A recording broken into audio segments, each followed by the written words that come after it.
نحمده ونسلم على رسوله الكريم أما بعد فأعوذ بالله من الشيطان الرجيم بسم الله الرحمن الرحيم ثاني اثنين إذ هما في الغار إذ يقول لصاحبه لا تحزن إن الله معنا صدق الله العظيم قال الله تعالى في شان حبيبه إن الله وملائكته يصلون على النبي يا أيها الذين آمنوا صلوا عليه وسلموا تسليما صلى الله على النبي الأمي وآله صلى الله عليه وسلم صلاة وسلاما عليك يا سيدي يا رسول الله۔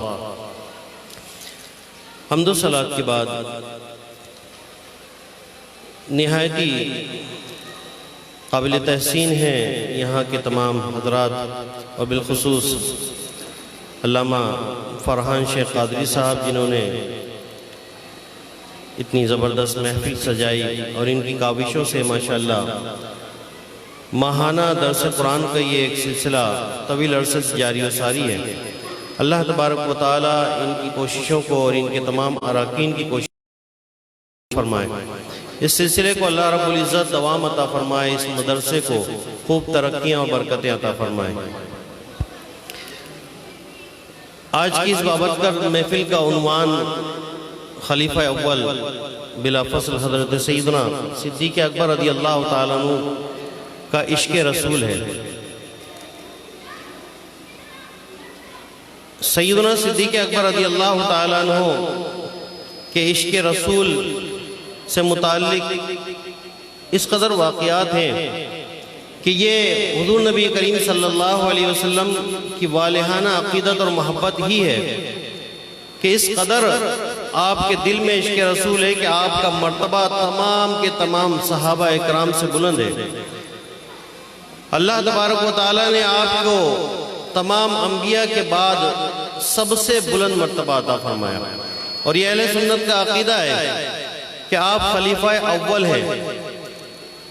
خطبے میں جو آیت مقدسہ تلاوت کی یہ آپ کے عشق رسول پر بہترین آیت مقدسہ اور آپ کے عشق رسول پر دلالت کرتی ہے کہ اللہ رب العزت نے ارشاد فرمایا کہ جب دو جان غار میں تھی، اب یہ دو جان آپ کو پتہ ہے یہ ہجرت کا واقعہ ہے، غار ثور میں نبی پاک صلی اللہ علیہ وسلم ہیں اور آپ کے صحابی حضرت سیدنا خلیفہ اول ابو بکر صدیق رضی اللہ تعالیٰ عنہ۔ اللہ فرماتا ہے اذ یقول لصاحبہ، جب محبوب نے اپنے صحابی سے فرمایا لا تحزن ان اللہ معنا، غم نہ کرو اللہ ہمارے ساتھ ہے۔ نبی رحمت صلی اللہ علیہ وسلم نے اس وقت فرمایا جب صدیق اکبر رضی اللہ تعالیٰ عنہ کچھ پریشان تھے، اور پریشان کس کی وجہ سے تھے کہ حضور نبی کریم صلی اللہ علیہ وسلم کو کہیں کوئی تکلیف نہ پہنچے، کہیں کوئی دشمنوں کی طرف سے کوئی مشکل نہ آئے، تو یہ تکلیف اور یہ جتنی بھی پریشانی تھی یہ سیدنا نبی پاک صلی اللہ علیہ وسلم کی وجہ سے تھی، اپنی وجہ سے نہیں تھی۔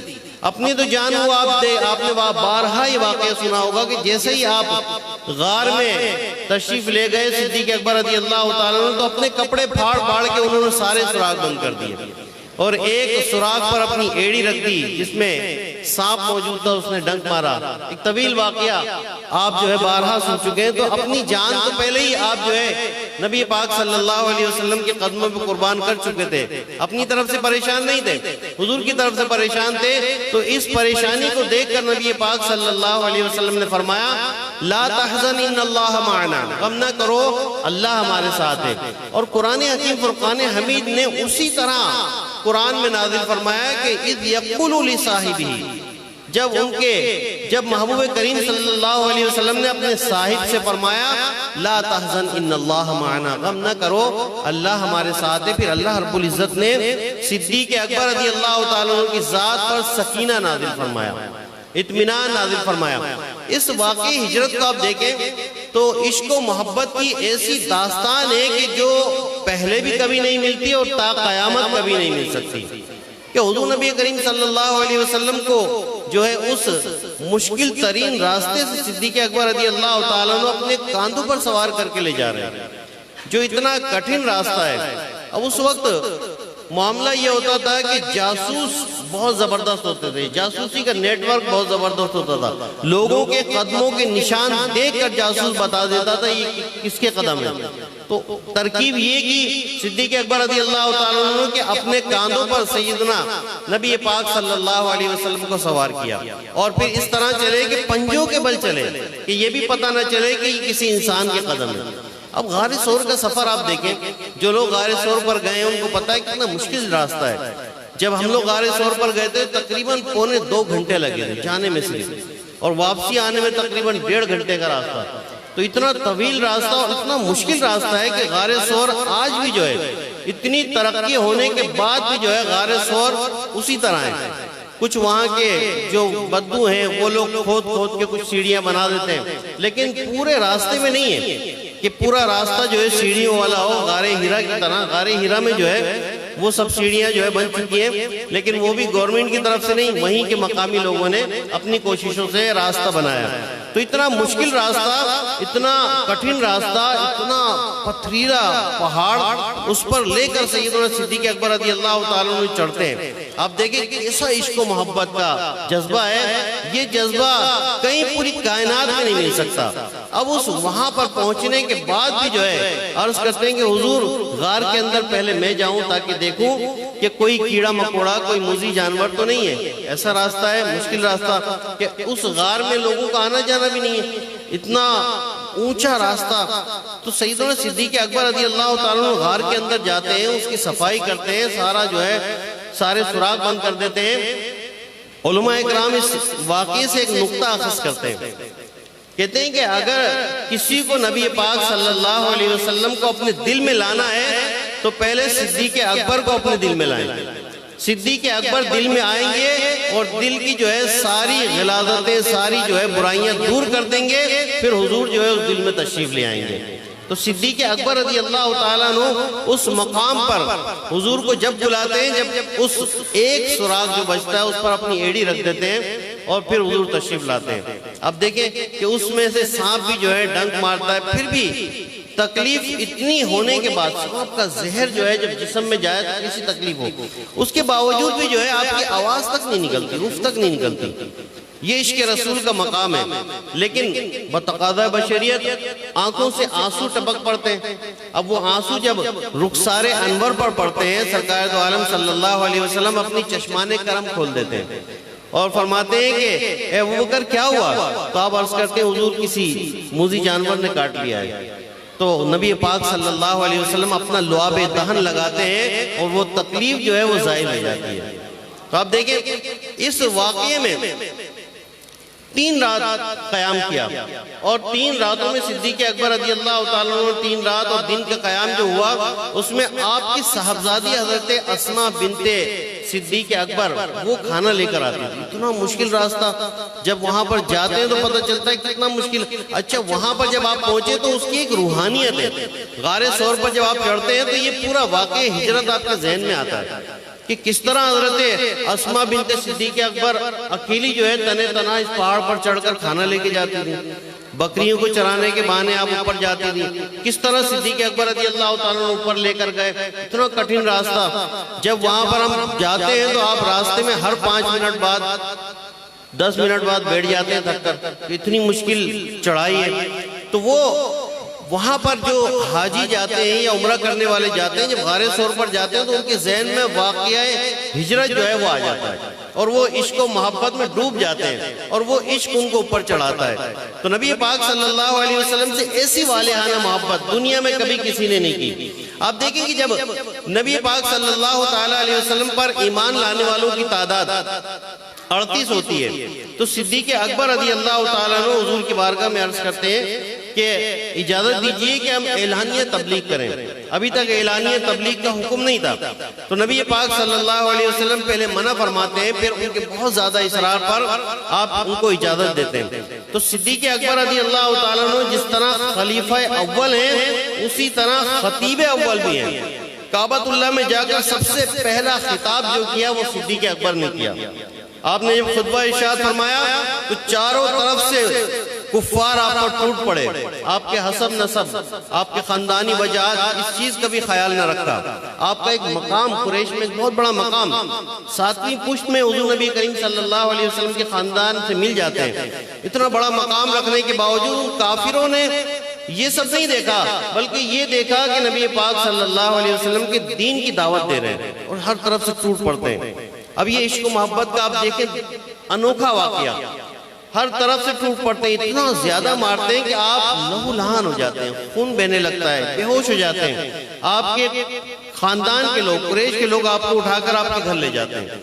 آپ کی والدہ ماجدہ آپ کو جو ہے ہوش آتا ہے تو کھانا دیتی ہیں تو آپ منع کر دیتے نہیں، اور سب سے پہلے ہوش آتے ہی جو آپ سوال کرتے ہیں، سب سے پہلا سوال یہی کرتے ہیں کہ حضور نبی کریم صلی اللہ علیہ وسلم کس حال میں؟ سب سے پہلے ایک ہی بات پوچھتے ہیں۔ اب جو لوگ وہاں موجود ہوتے ہیں آپ کے خاندان کے، ظاہر مسلمان نہیں ہوتے وہ، تو وہ کہتے ہیں کہ ان کی وجہ سے اتنی تکلیف ملی، اور پھر بھی جو ہے ان کا نام لیتے ہیں تو وہ لوگ وہاں سے اٹھ کے چلے جاتے ہیں۔ لیکن صدیق اکبر رضی اللہ تعالیٰ عنہ کی محبت دیکھیے، کہتے ہیں اس وقت تک کہ کھاؤں گا بھی نہیں اور پیوں گا بھی نہیں جب تک حضور کی زیارت نہ کر لوں۔ اب اسی حالت میں زخموں سے لہو لہان ہے اور بہت بری طرح زد و خوف کیا گیا ہے، لیکن پھر بھی جو ہے حضور نبی کریم صلی اللہ علیہ وسلم کی بارگاہ میں بازیابی کے لیے بے قرار ہیں۔ سیدنا صدیق اکبر اپنی والدہ سے کہتے ہیں کہ ام جمیل جو عمر فاروق رضی اللہ تعالیٰ عنہ کی بہن ہے، ان کے گھر جائیے، ان سے پوچھئے حضور کس حال میں۔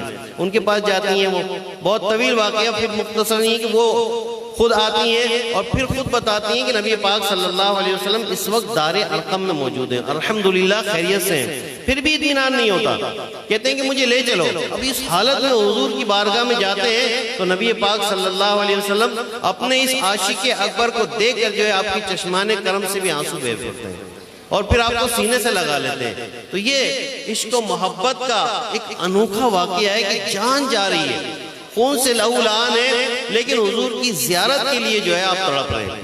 سیدنا صدیق اکبر رضی اللہ تعالیٰ عنہ آپ فرمایا کرتے ہیں کہ مجھے کائنات میں 3 چیزیں سب سے زیادہ محبوب ہیں۔ ایک تو یہ کہ حضور نبی کریم صلی اللہ علیہ وسلم کے چہرہ اقدس کی زیارت کرتا رہوں، اور دوسری یہ کہ حضور پر اپنا مال خرچ کرتا رہوں، تیسری یہ کہ میں حضور کی صحبت میں رہوں ہمیشہ۔ اب دیکھیں تینوں خواہشات آپ کی پوری ہو گئی، ہمیشہ حضور کے ساتھ رہیں، چاہے وہ ہجرت کا موقع ہو، چاہے وہ سفر میں ہو، حضر میں ہو، جنگ میں ہو، جتنے غزوات ہوئے سب میں ساتھ رہے، ہمیشہ حضور کے ساتھ رہے، حضور کی زیارت کرتے رہے۔ پھر حضور پر مال کیسا خرچ کیا؟ اتنا مال خرچ کیا کہ اپنے گھر کا سارا ہی مال لیا ہے۔ غزوہ تبوک کا واقعہ آپ نے سنا ہوگا، سارا مال لے کر آ گئے حضور کی بارگاہ میں، اور حضور نے جب پوچھا کہ ابو بکر گھر والوں کے لیے کیا چھوڑا، تو آپ نے جواب دیا کہ گھر والوں کے لیے اللہ اور اس کا رسول چھوڑ کر آیا۔ سارا مال دے دیا، گھر میں کچھ بھی نہیں چھوڑا، صرف ایک ٹاٹ ایک کمبل باندھ کر جو حضور کی خدمت میں حاضر ہو گئے۔ اب یہ جملہ جو آپ نے ارشاد فرمایا اپنے گھر والوں کے لیے اللہ اور اس کے رسول کو چھوڑ کر آیا ہوں، تو یہ جملہ تمام مسلمانوں کے لیے لائق تقلید ہے۔ جو لوگ آج یہ نعرہ لگاتے ہیں کہ ہمیں اللہ ہی کافی ہے، وہ صحابہ اکرام کا نعرہ نہیں ہے۔ صحابہ اکرام کا نعرہ کیا تھا؟ ہمیں اللہ اور اس کا رسول ہی کافی ہے، صرف اللہ کافی ہے یا صرف یا اللہ مدد، یہ صحابہ کا نعرہ نہیں ہے۔ صدیق اکبر رضی اللہ تعالیٰ عنہ پوری جماعت صحابہ میں سب سے زیادہ عظمت والے، اب ان کی تقلید اگر کوئی نہ کرے پھر بھی یہ کہے کہ ہم صحابہ کے غلام ہیں تو کیسے ہو سکتا ہے؟ تو صدیق اکبر نے یہ بتا دیا کہ ہمیں اللہ اور اس کا رسول ہی کافی ہے، سارا مال دے دیا۔ پھر تیسری جو خواہش آپ کی پوری ہوئی وہ حضور کی صحبت میں ہمیشہ رہے، ہمیشہ رہے، یہاں تک کہ آج بھی حضور کی صحبت میں، مزار پر انوار کے برابر میں جو ہے آپ حضور کی صحبت میں آج بھی حضور کی زیارت کر رہے ہیں، اس مقام پر موجود ہیں سیدنا صدیق اکبر رضی اللہ تعالیٰ عنہ، جس مقام پر صبح اور شام 70 ہزار ملائکہ آتے ہیں، 70 ہزار ملائکہ صبح اور 70 ہزار ملائکہ شام کو حضور کی بارگاہ میں صلاۃ و سلام عرض کرنے آتے، اور حضور کے مزار پر انوار کے برابر میں جو ہے صدیق اکبر رضی اللہ تعالیٰ عنہ، تو اس مقام پر موجود ہیں کہ 70 ہزار ملائکہ جو ہے ہر وقت وہاں پر موجود ہوتے ہیں۔ تو یہ تینوں خواہشات آپ کی پوری ہوئی۔ صدیق اکبر رضی اللہ تعالیٰ عنہ کا عشق رسول آپ دیکھیں کہ نبی پاک صلی اللہ تعالیٰ علیہ وسلم کے لیے آپ نے اپنا مال بھی قربان کیا، ہمیشہ حضور کے ساتھ رہے، ہجرت کے وقت بھی حضور کے ساتھ رہے، یہاں تک کہ اپنی جان کی بھی پرواہ نہیں کی۔ نبی پاک صلی اللہ علیہ وسلم کے لیے اپنی جان کی پرواہ نہیں کی۔ حضرت عمر فاروق رضی اللہ تعالیٰ عنہ، صدیق اکبر کے بعد جو مقام و مرتبہ عمر فاروق رضی اللہ تعالیٰ عنہ کو حاصل ہے وہ کسی اور کو نہیں ہے۔ تو عمر فاروق رضی اللہ تعالیٰ عنہ صدیق اکبر رضی اللہ تعالیٰ عنہ کے لیے کیا فرماتے ہیں؟ وہ فرماتے ہیں کہ اگر ابو بکر کی 2 نیکیوں میں سے ایک نیکی مجھے مل جائے تو میں اپنی ساری نیکیاں دے دوں، ساری نیکیاں دینے کے لیے تیار ہوں۔ 2 نیکیاں کون سی؟ ایک غار والی اور ایک تبوک والی، جو سارا مال حضور کی بارگاہ میں پیش کیا، اور ایک غار میں جو آپ نے قربانی دی، ان میں سے ایک نیکی بھی مل جائے۔ اب فاروق اعظم رضی اللہ تعالیٰ عنہ کی نیکیاں کتنی ہیں؟ کوئی اندازہ لگا سکتا ہے کتنی نیکیاں ہوں گی؟ اس کا اندازہ جو ہے ایک روایت سے ہمیں ملتا ہے۔ حضرت عائشہ صدیقہ رضی اللہ تعالیٰ عنہ ایک چاندنی رات میں جب ستاروں کو دیکھتی ہیں تو عرض کرتی ہیں کہ یا رسول اللہ صلی اللہ علیہ وسلم، کیا ان ستاروں کی مانند بھی کسی کی نیکیاں ہو سکتی ہیں؟ تو سیدنا حضرت سیدتنا عائشہ صدیقہ رضی اللہ تعالیٰ عنہ کے اس سوال پر حضور فرماتے کہ ہاں، فاروق اعظم کی نیکیاں ان ستاروں کی مانند ہیں۔ آپ سوچتی ہیں کہ میرے والد گرامی کا ذکر ہوگا، میرے والد صاحب کا نام لیا جائے گا، پھر آپ عرض کرتی ہیں کہ اور میرے بابا جان کی نیکیاں، تو حضور فرماتے ہیں کہ ان کی نیکیاں، ان کا یہ حال ہے کہ ان کی غار والی نیکیاں۔ آپ یہ دیکھیں کہ عائشہ صدیقہ رضی اللہ تعالیٰ عنہ کے سوال کو آپ غور کریں، انہوں نے سوال کیا؟ ایک تو یہ سوال کیا کہ ستاروں کی تعداد کے برابر، اب ستاروں کی تعداد کتنی ہے کسی کو پتا ہے؟ لیکن حضرت عائشہ صدیقہ رضی اللہ تعالیٰ عنہ یہ عقیدہ اپنا بتا رہی ہیں کہ اللہ کے محبوب کو ستاروں کی تعداد بھی پتا ہے۔ اللہ نے جو علوم غیبی عطا فرمائے ہیں، ستاروں کی تعداد بھی پتا ہے، پھر کس کی کتنی نیکیاں ہیں، کس امتی کی کتنی نیکیاں ہیں، یہ ایک بالکل پوشیدہ سی چیز ہے۔ آپ کو اپنی نیکیاں نہیں پتا ہوں گی کہ میری کتنی نیکیاں ہیں، لیکن اللہ کے محبوب صلی اللہ علیہ وسلم کو اپنے ہر امتی کی نیکیوں کا بھی پتا ہے کہ ان کی نیکیاں کتنی ہیں۔ تو حضور نے فرمایا کہ فاروق اعظم کی اتنی نیکیاں ہیں، اور پھر صدیق اکبر رضی اللہ تعالیٰ عنہ کا مرتبہ اس حدیث پاک میں جو ہے واضح کر دیا کہ ان کی ایک نیکی جو ہے عمر فاروق کی تمام نیکیوں پر حاوی ہے۔ اب ایک سوال جو ہے ذہن میں آتا ہے کہ بعض لوگ جو ہے ایک عقیدہ کتابوں میں گھڑتے ہیں اور کہتے ہیں کہ بسا اوقات امتی نبی سے جو ہے عبادت میں بڑھ جاتا ہے، آگے نکل جاتا ہے، نعوذ باللہ۔ اب میں نے جب یہ روایت پڑھی تو میرے ذہن میں یہ آیا کہ صدیق اکبر رضی اللہ تعالیٰ عنہ کی نیکیوں سے عمر فاروق آگے نہیں نکل پا رہے۔ آپ دیکھیں عمر فاروق کا مرتبہ، وہ صدیق اکبر کی نیکیوں سے آگے نہیں نکل پا رہے، تو ایک ادنا سا امتی حضور سے آگے نکل جائے گا، کیسی بد عقیدگی والی بات ہے۔ تو ایسا تو ہو ہی نہیں سکتا۔ ان احمقوں کو، جاہلوں کو یہ نہیں پتا کہ جتنا مرتبہ بلند ہوتا ہے نیکیوں کی جو ہے کوالٹی بھی اتنی بڑھ جاتی ہے۔ نبی پاک صلی اللہ علیہ وسلم کا ایک سجدہ جو ہے پوری امت کی عبادت سے بڑھ کر ہے، حضور کی تمام زندگی کی نیکیاں۔ اب یہ اس عقیدے کو اپنے جو ہے بھونڈا سے ایک دلیل دیتے ہیں، کہتے ہیں کہ بھائی دیکھو حضور کی عمر جتنی ہے، اگر آپ کی عمر سے زیادہ کسی امتی کی عمر ہو گئی تو اس نے زیادہ عبادت کر لی تو وہ حضور سے آگے نکل گیا، نعوذ باللہ۔ ایسا کیسے ہو سکتا ہے؟ چاہے وہ قیامت تک کے جو ہے وہ سجدے میں بھی پڑا رہے تو حضور کی نیکیوں سے آگے نہیں جا سکتا۔ ایک روایت میں آپ کو سناؤ، نبی پاک صلی اللہ علیہ وسلم نے فرمایا کہ میرے صحابی کا درجہ، میرا صحابی اگر ایک مشت جو راہ خدا میں خیرات کرے اور غیر صحابی احد پہاڑ جتنا سونا بھی خیرات کرے تو برابر نہیں ہو سکتا۔ یہ ایک ادنا سے صحابی کا مقام ہے۔ تو صدیق اکبر رضی اللہ تعالیٰ عنہ کی نیکیاں، پھر حضور نبی کریم صلی اللہ علیہ وسلم کی نیکیوں کا کوئی مقابلہ کرے کیسے ہو سکتا ہے؟ احد پہاڑ جتنا سونا اور ایک مشت جو، ایک پیمانہ، یوں سمجھے کہ 1 کلو جو راہ خدا میں کوئی خیرات کر دے، اور احد پہاڑ جتنا سونا۔ احد پہاڑ کتنا بڑا ہے؟ 8-9 میل طویل جو ہے وہ پہاڑ ہے۔ اب ایک پہاڑ ہے، اس کا وزن کتنا ہوگا؟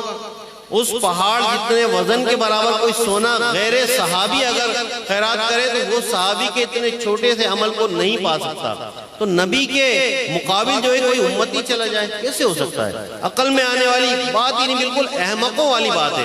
تو اس طرح کے عقیدے گڑھنے کا مقصد کیا ہوتا ہے؟ صرف جو ہے حضور نبی کریم صلی اللہ علیہ وسلم کی شان گھٹانا ہے، اور یہ کر نہیں سکتے. حضور کی شان جو ہے یہ لوگ نہیں گھٹا سکتے.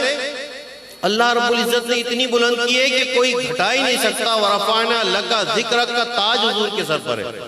اللہ رب العزت نے اس ذکر کو بلند کیا حضور کے، کوئی کیا گھٹائے گا؟ یہ تو اس طرح کی مثال ہے کہ کوئی چاند کو دیکھ کر جو ہے اگر وہ تھوکے گا تو کیا کرے گا؟ اپنے منہ کا بیڑا غرق کرے گا. چاند کو دیکھ کر تھوکے گا تو اپنے منہ پر ہی تھوک آئے گا. تو نبی پاک صلی اللہ علیہ وسلم کے صحابی کی شان جو ہے اتنی بلند ہے کہ صحابی کی شان تک کے، ان کی نیکیوں تک کے کوئی نہیں پہنچ سکتا. تو حضور کی مثال تو کوئی دے ہی نہیں سکتا. تو نبی پاک صلی اللہ علیہ وسلم کے یہ صحابی صدیق اکبر رضی اللہ تعالیٰ عنہ، ان کا مقام و مرتبہ یہ ہے کہ ان کی ایک نیکی عمر فاروق رضی اللہ تعالیٰ عنہ کی زندگی کی تمام نیکیوں سے بڑھ کر ہے. یہ سیدنا صدیق اکبر رضی اللہ تعالیٰ عنہ کا مقام اور مرتبہ ہے. آپ اگر شجاعت اور بہادری میں دیکھیں، اب ہم دیکھتے ہیں کہ جماعت صحابہ میں ہم مولا علی مشکل کشا کے فضائل جب سنتے ہیں تو بعض لوگوں کے ذہن میں یہ آتا ہے کہ مولا علی مشکل کشا شجاعت میں سب سے زیادہ آگے ہیں. حضرت مولا علی مشکل کشا کیا فرماتے ہیں؟ لوگوں سے سوال کرتے ہیں کہ بتاؤ جماعت صحابہ میں سب سے زیادہ جو ہے بہادر کون ہے؟ تو لوگ کہتے ہیں کہ آپ بہادر ہیں. آپ فرماتے ہیں نہیں، سیدنا صدیق اکبر جو ہے سب سے زیادہ بہادر ہیں. اور پھر اس کی وجہ بھی ارشاد فرماتے ہیں، جب غزوہ بدر میں حضور نبی کریم صلی اللہ علیہ وسلم کے خیمے کی حفاظت کے لیے، یعنی یہ حضور نبی کریم صلی اللہ علیہ وسلم کے خیمے سے برکت حاصل کرنے کے لیے کسی کو کھڑا کیا گیا کہ کوئی مجاہد کھڑا ہو، تو کسی میں ہمت نہیں تھی کہ وہ کھڑا ہو. صدیق اکبر رضی اللہ تعالیٰ عنہ تنے تنہا تلوار لے کر کھڑے ہوئے اور دشمنوں کا مقابلہ کیا. تو فرماتے ہیں کہ صدیق اکبر رضی اللہ تعالیٰ عنہ سے بہادر کوئی نہیں پوری جماعت صحابہ میں. اور مولا علی مشکل کشا خود فرماتے ہیں صدیق اکبر رضی اللہ تعالیٰ عنہ کے لیے اور عمر فاروق رضی اللہ تعالیٰ عنہ کے لیے، آپ فرماتے ہیں کہ اگر کوئی شخص یہ کہے کہ میں جو ہے صدیق اکبر اور عمر سے افضل ہوں تو میں اس کو وہ سزا دوں گا جو الزام تراشی کرنے والے کو دی جاتی ہے. بہتان تراشی، الزام تراشی اگر کوئی کرے تو وہ اس کو جو سزا شریعت نے مقرر کی ہے، اگر کوئی شخص یہ کہے کہ میں ان دونوں ہستیوں سے افضل ہوں تو میں اس کو وہ سزا دوں گا جو الزام تراشی کرنے والے کو دی جاتی ہے. تو مولا علی مشکل کشا تو خود جو ہے صدیق اکبر رضی اللہ تعالیٰ عنہ اور فاروق اعظم کے فضائل بیان کر رہے ہیں. ایک موقع پر سیدنا صدیق اکبر رضی اللہ تعالیٰ عنہ فرماتے ہیں کہ میں نے نبی پاک صلی اللہ علیہ وسلم سے سنا کہ پولیس راز سے وہی شخص گزرے گا جس کو مولا علی مشکل کشا علی المرتضی گزاریں گے، اور وہی شخص جو ہے جنت میں داخل ہوگا. یہ بات جب حضرت علی المرتضی کرم اللہ وجہہ الکریم کے پاس پہنچی تو انہوں نے اپنے جو صاحب ان کے ساتھ تھے، لوگ ساتھی تھے، ان کو ساتھ لے کر صدیق اکبر رضی اللہ تعالیٰ عنہ کے پاس پہنچے اور ان سے یہ بات کی تصدیق کی کہ آپ نے اس طرح فرمایا میرے لیے کہ میں جو ہے پولیس رات پہ کھڑا ہوں گا اور لوگوں کو جو ہے داخل جنت کر رہا ہوں گا. تو صدیق اکبر نے فرمایا کہ ہاں میں نے یہ حضور سے سنا ہے. تو مولا علی مشکل کشا فرماتے ہیں کہ اب جو میں نے حضور سے سنا ہے وہ بھی آپ سن لیجئے. نبی پاک صلی اللہ علیہ وسلم نے مجھ سے یہ فرمایا کہ علی تم پولیس رات پر کھڑے ہوگے اور لوگوں کو داخل جنت کرو گے، لیکن جس کو داخل جنت کرو گے اس کا سینہ چیر کر دیکھ لینا کہ اس کے دل میں صدیق اکبر کی محبت ہے یا نہیں. اگر صدیق اکبر کی محبت ہو تو پولیس رات پار کرانا، ورنہ اس کو وہیں چھوڑ دینا. یہ صحابہ اکرام کی آپس میں محبت ہے، صحابہ اکرام کی آپس میں الفت ہے. لوگ جو ہے آج طرح طرح کی باتیں بناتے ہیں، مختلف قسم کی جو ہے نفرتوں کی باتیں کرتے ہیں، حالانکہ صحابہ اکرام میں تو کبھی ایسی کوئی بات نہیں تھی. جن لوگوں نے یہ من گھڑت روایتیں لوگوں کو بتائی ہوئی ہیں کہ فلاں جو ہے ان میں عداوت تھی، فلاں میں تھی، ان کے اپنے جو ہے سینے بہت خراب ہیں، ان کے دل جو ہے سیاہ ہو چکے ہیں. آپ دیکھیں جو صحابہ اکرام کی دشمنی میں لوگ نظر آتے ہیں، آپ ان کی شکلیں دیکھیں. حضرت علامہ سید شاہ تراب القادری صاحب کا ایک میں نے ویڈیو کلپ جو ہے دیکھا تو آپ فرما رہے تھے کہ جو لوگ صحابہ کرام کی شان میں بکواس کرتے ہیں، آپ ان کے چہرے دیکھیں، ایسا لگتا ہے 100 سال کے سڑے ہوئے چھوارے ہیں، اتنے جو ہے ان کے چہرے بدبودار نظر آتے ہیں۔ صحابہ کرام کی شان میں جب بکواس کریں گے تو چہروں پہ اثر تو آئے گا۔ آپ دیکھیں جو عشاق ہیں، نبی پاک صلی اللہ علیہ وسلم کے عشاق ہیں، عاشقان رسول ہیں، صحابہ کرام سے محبت کرنے والے ہیں، اہل بیت سے محبت کرنے والے، یعنی اہل سنت بریلوی مکتبہ فکر کے لوگ، آپ ان کو دیکھیں، ان کے چہرے کیسے دمکتے ہوئے نظر آتے ہیں، چمکتے ہوئے نظر آتے ہیں۔ یہ ان کے اعمال کی برکت نہیں ہے، یہ حضور کی محبت کی برکت ہے، حضور کے عشق کی برکت ہے، صحابہ کرام کی غلامی کی برکت ہے، اولیاء کرام کے دامنوں سے وابستگی ہونے کی برکت ہے کہ اللہ تبارک و تعالیٰ نے انہیں یہ دنیا میں مرتبہ عطا فرمایا۔ شرح صدور میں ایک واقعہ امام جلال الدین سیوطی شافعی رحمۃ اللہ تعالیٰ نے نقل کرتے ہیں، کہتے ہیں کہ ایک شخص کے موت کا وقت قریب آیا، لوگوں نے اس کو تلقین کی کلمہ پڑھنے کی، تو وہ کہنے لگا کہ میں اس کلمے پر قادر نہیں ہوں، میں اس کلمے کو نہیں پڑھ سکتا۔ تو لوگوں نے پوچھا کہ ایسی نوست تجھ پر کیسے آ گئی؟ تو اس نے کہا کہ میں ایسے لوگوں کے ساتھ بیٹھتا تھا کہ جو شیخین کریم ہیں، صدیق اکبر رضی اللہ تعالیٰ عنہ اور عمر فاروق رضی اللہ تعالیٰ عنہ کو برا بھلا کہنے کی مجھے تلقین کرتے تھے، میں ایسے لوگوں کی صحبت میں بیٹھتا تھا۔ تو جلال الدین سیوطی رحمت اللہ علیہ نے اس واقعے کو نقل کیا، اور علماء فرماتے ہیں کہ اب دیکھیں وہ صرف صحبت میں بیٹھتا تھا، خود نہیں تھا ایسا گستاخ، لیکن صحبت میں بیٹھنے والوں کا یہ انجام ہوا کہ کلمہ نصیب نہیں ہوا۔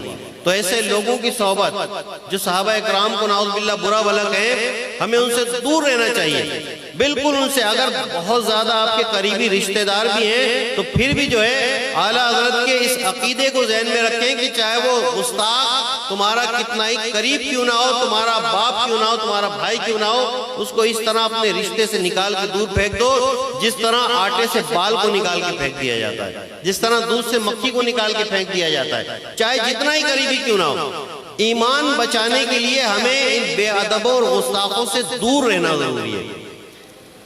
ایک صاحب کا انتقال ہوا، شرح صدور میں واقعہ ہے، صحابہ کرام کی محبت دیکھیں آپ، ان کا صحابہ کرام کی عقیدت کا جو ثمر ہے، اس کا جو پھل ہے، دنیا میں بھی ملتا ہے اور آخرت میں بھی۔ ایک صاحب کا انتقال ہوا، کسی نے خواب میں دیکھ کر پوچھا ما فعل اللہ بک، اللہ تعالیٰ نے تمہارے ساتھ کیا معاملہ کیا؟ تو وہ کہنے لگا کہ صدیق اکبر رضی اللہ تعالیٰ عنہ اور عمر فاروق رضی اللہ تعالیٰ عنہ کی محبت مجھے قبر میں کام آ گئی۔ وہ کیسے؟ کہنے لگا جب فرشتے آئے، منکر نکیر آئے، جب انہوں نے مجھ سے سوالات کیے تو میرے دل میں اللہ رب العزت نے یہ ڈال دیا، میں نے ان سے یہ جواب دیا کہ میں تمہیں صدیق اکبر رضی اللہ تعالیٰ عنہ اور عمر فاروق کا واسطہ دیتا ہوں، تم یہاں سے چلے جاؤ۔ تو ان دونوں میں سے ایک نے دوسرے سے کہا کہ اس نے اتنی بلند ہستیوں کا واسطہ دے دیا ہے، اتنی بزرگ ہستیوں کا واسطہ دے دیا ہے، اب ہمیں یہاں سے چلنا چاہیے۔ تو وہ دونوں وہاں سے چلے گئے اور اللہ تعالیٰ نے مجھے جو ہے بغیر سوال و جواب کے جو ہے بخش دیا۔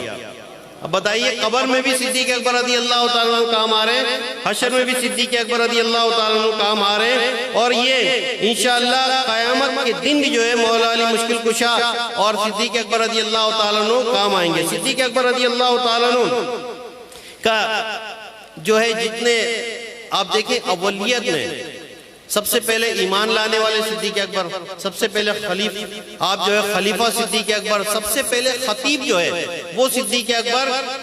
اسی طرح نبی پاک صلی اللہ علیہ وسلم کی صحبت میں جتنا زیادہ صدیق اکبر رضی اللہ تعالیٰ عنہ نے وقت گزارا، کسی اور نے وقت نہیں گزارا۔ قرآن فہمی دیکھیں آپ نے سخاوت ان کی سنی، آپ نے شجاعت سنی، قرآن فہمی ان کی، قرآن کو کس طرح سمجھا کرتے تھے۔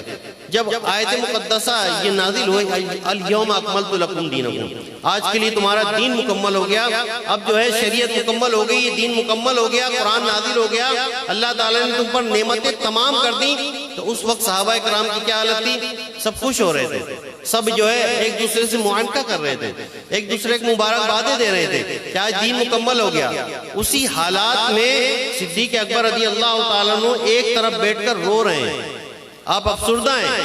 اب پوچھتے ہیں سب صحابہ کرام کے کہ آپ کیوں رو رہے ہیں، آپ کیوں افسردہ ہیں؟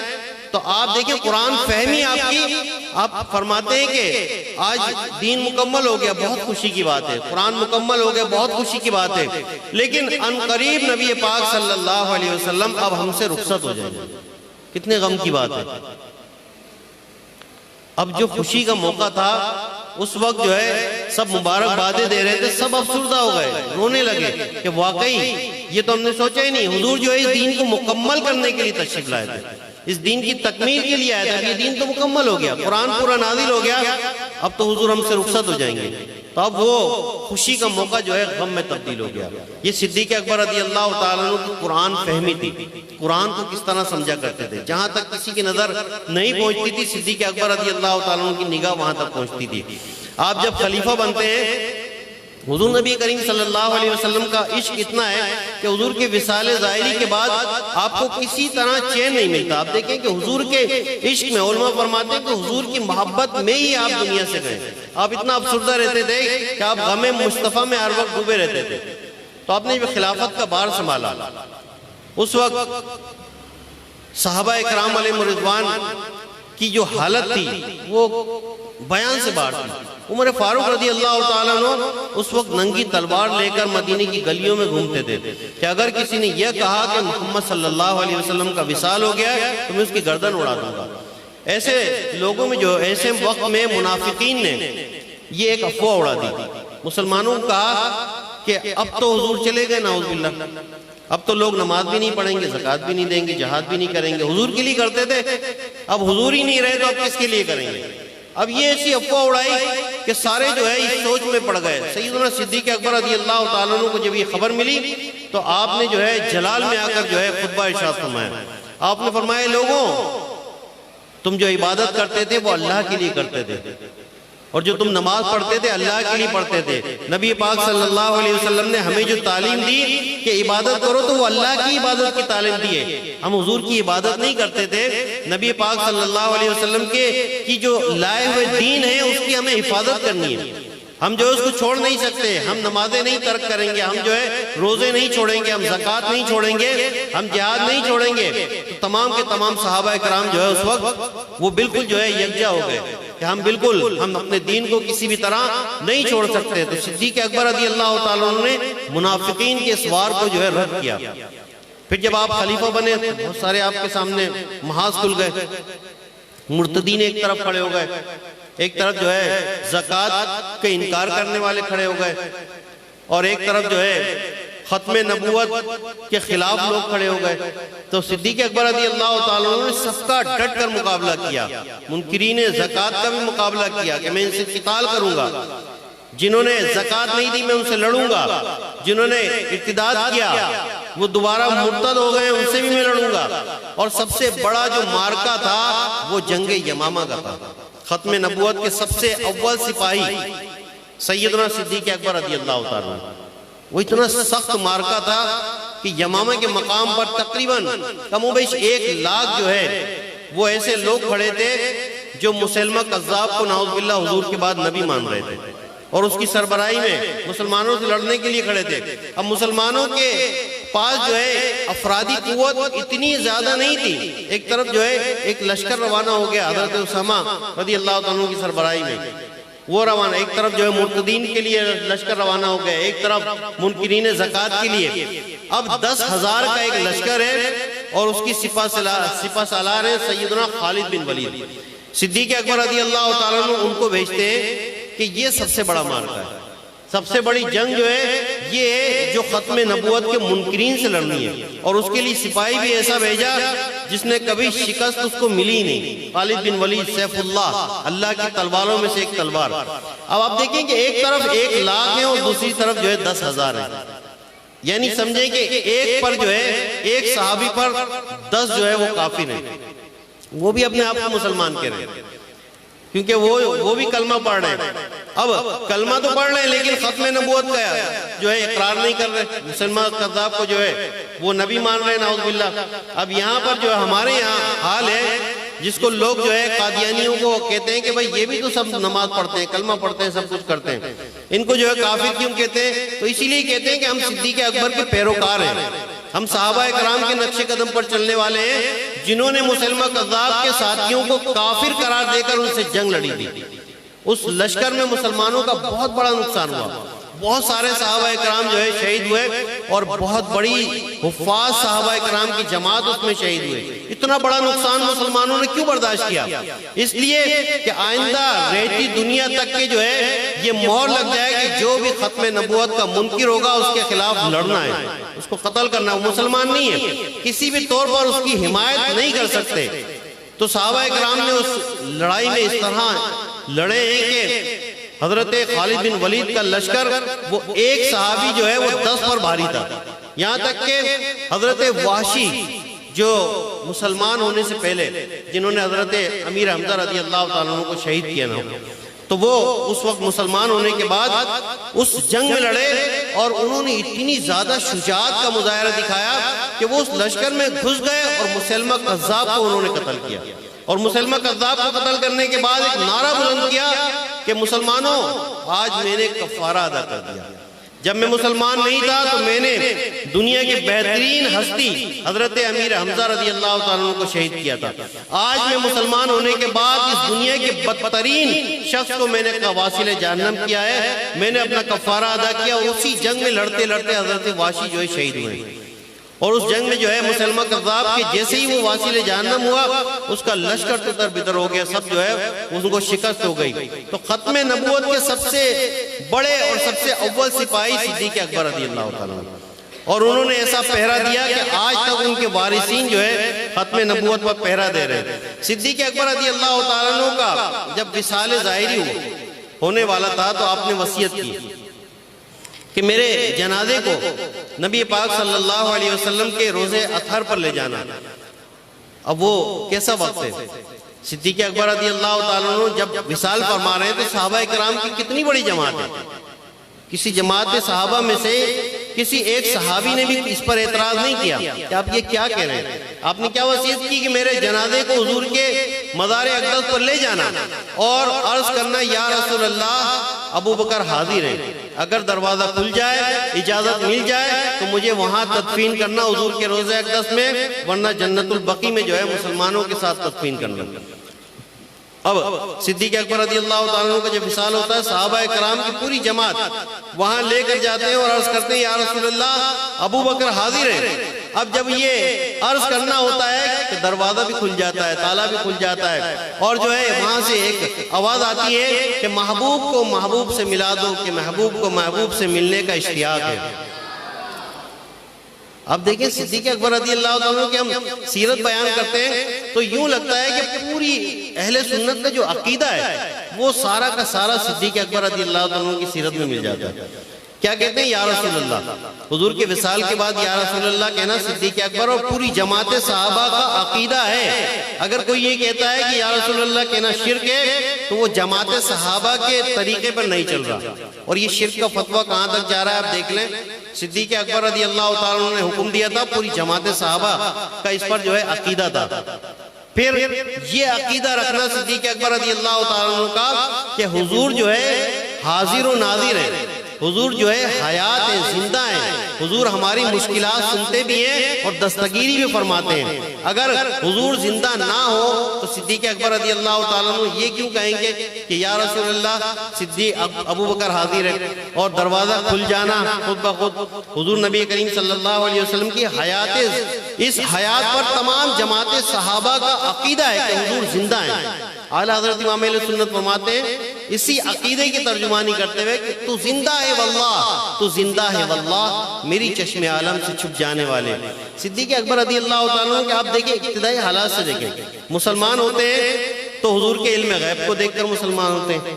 وہ پورا واقعہ بہر ہے جو ہے ملک شام کا واقعہ، وہ جو ہے وہ راہب کی جو ہے شہادتیں گواہیاں، حضور کا پھر یہ پوچھنا کہ جو ہے ملک شام میں جو واقعات ہوئے اس کو بھول گئے، بہرہ راہب نے تمہیں کیا بتایا تھا، وہ ساری بشارتیں بھول گئے. حضور کے علم غیب کو دیکھ کر جو ہے سب سے پہلے صدیق اکبر رضی اللہ تعالیٰ جو سب سے پہلے مسلمان ہوئے صدیق اکبر، وہ حضور کے علم غیب کو دیکھ کر مسلمان ہوئے. حضور کے علم غیب کو صدیق اکبر مانتے تھے. صدیق اکبر رضی اللہ تعالیٰ نبی پاک صلی اللہ علیہ وسلم کے واقعہ معراج کی سب سے پہلے تصدیق کرنے والے. ہمارا عقیدہ ہے کہ حضور کو معراج جسمانی ہوئی تو صدیق اکبر رضی اللہ تعالیٰ نے اسی کی تو تصدیق کی، جبھی تو آپ کو صدیق اکبر کا لقب ملا.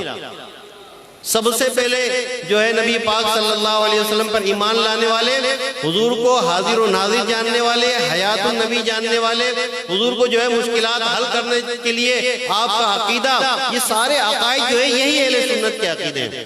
تو صدیق اکبر رضی اللہ تعالیٰ عنہ کے عقیدوں سے اگر کوئی انحراف کرتا ہے تو وہ تو پھر جماعت صحابہ کے عقائد سے انحراف کرتا ہے۔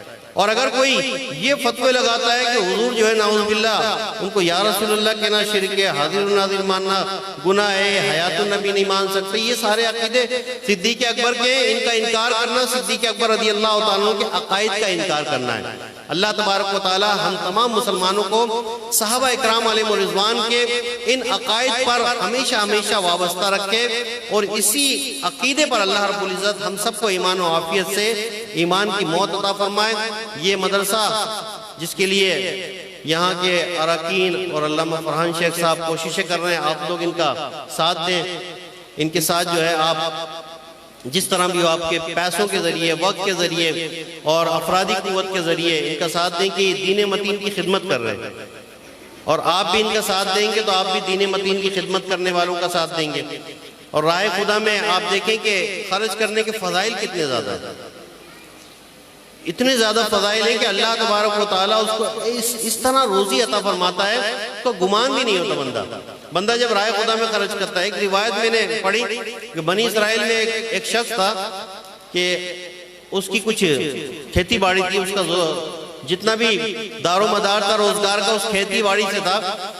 تو اس وقت کے نبی نے دیکھا کہ ایک بادل آتا ہے، اور بادل جو ہے وہ آتا ہے اور ایک مقام پر برستا ہے، اور وہ پہاڑ کے اوپر برستا ہے، اور وہ پہاڑ کے جھرنے سے ہوتا ہے، وہ ایک نہر کی صورت میں دور تک جاتا ہے، وہ اس کے پیچھے بھی جاتے ہیں پانی کی کہاں جا رہا ہے۔ دیکھتے ہیں کہ وہاں ایک شخص کھڑا ہوتا ہے، وہ اس پانی کو اپنے کھیتوں میں کر رہا ہوتا ہے۔ بڑا تعجب ہوتا ہے کہ اس شخص کے لیے اللہ تعالیٰ جو ہے پانی کا انتظام فرما رہا ہے، اس کے کھیت کا جو ہے انتظام فرما رہا ہے۔ اس سے پوچھتے ہیں کہ تمہارا کون سا ایسا نیک عمل ہے کہ تمہارے لیے اتنے غیب سے اسباب ہو رہے ہیں؟